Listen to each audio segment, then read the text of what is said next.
Bismillahirrahmanirrahim. Assalamualaikum warahmatullahi wabarakatuh. Alhamdulillah, senang sekali bisa bertemu kembali dengan teman-teman, saudaraku semuanya yang dirahmati Allah Subhanahu wa Ta'ala, dalam acara Ngaji Bersama Mbak Nur.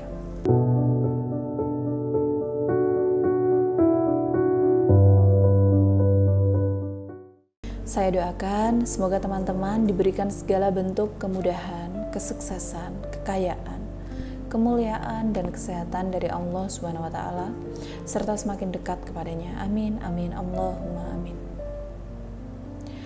Teman-teman, di sekitar kita banyak kita jumpai orang yang sepertinya bekerja sangat keras, banting tulang ke kanan ke kiri, namun kayaknya rezekinya atau hartanya itu segitu-gitu aja.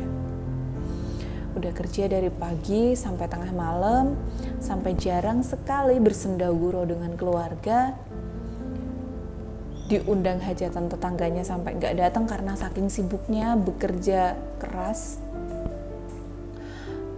Tapi sepertinya hidupnya selalu kekurangan. Mengapa bisa begitu?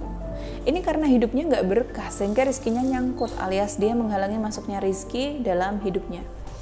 Rezeki yang mana? Yang dikasih sama Allah. Ini sebetulnya tuh salah satu teguran ya dari Allah, supaya hambanya ini loh ingat sama Allah, minta pertolongan sama Allah, agar diberikan kelancaran rezeki, kelancaran usaha, kelancaran bisnis, kelancaran pekerjaan. Namun meskipun udah ditegur kayak gitu, ditegur dengan cara ini, ada loh sebagian orang yang justru nggak paham, malah semakin sibuk dengan kegiatannya, tapi hasilnya nggak ada. Nah, inilah salah satu orang yang dipersulit rezekinya oleh Allah. Sebagai makhluk yang beriman, tentu kita tidak ingin masuk dalam golongan orang-orang yang rezekinya dipersulit kan. Maka kita harus menghindari ciri-ciri orang yang rezekinya dipersulit, supaya kita nggak masuk golongan itu. Bagaimanakah ciri-cirinya? Yang pertama, orang yang tidak malu berbuat dosa. Sebagai manusia, dosa-dosa keseharian kita ini sudah banyak sekali yang tidak kita sengaja.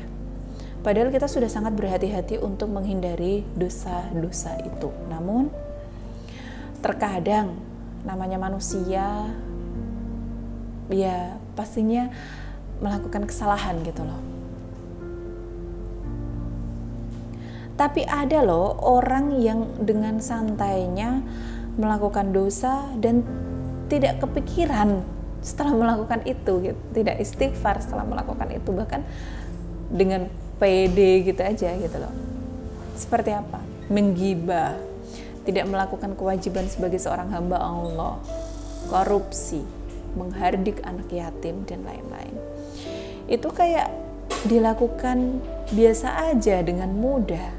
Inilah kenapa di sini saya sebut tidak malu berbuat dosa. Padahal kamu harus tahu bahwa dosa itu menghalangi masuknya rezeki. Jadi kalau kamu mau rezekinya lancar, maka jangan melumuri diri kamu dengan dosa setiap hari yang kamu lakukan. Perbanyak istighfar ya. Yang kedua adalah kufur nikmat. Orang-orang yang tidak bisa menerima jatah rizki dengan ikhlas dan bahkan berani menuduh Allah pilih kasih, bisa menghalangi rizki untuk dirinya dan keluarganya. Jadi hati-hati jika Anda melakukan itu.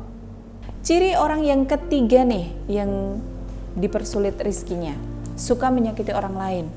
Ada orang yang memang ngomong jika bicara tidak terkontrol. Barangkali niatnya bercanda, namun please, bercandamu tidak harus dengan cara menjatuhkan mental orang lain. Terus kalau misalnya saya nggak kuat mental nih, itu pasti saya langsung down.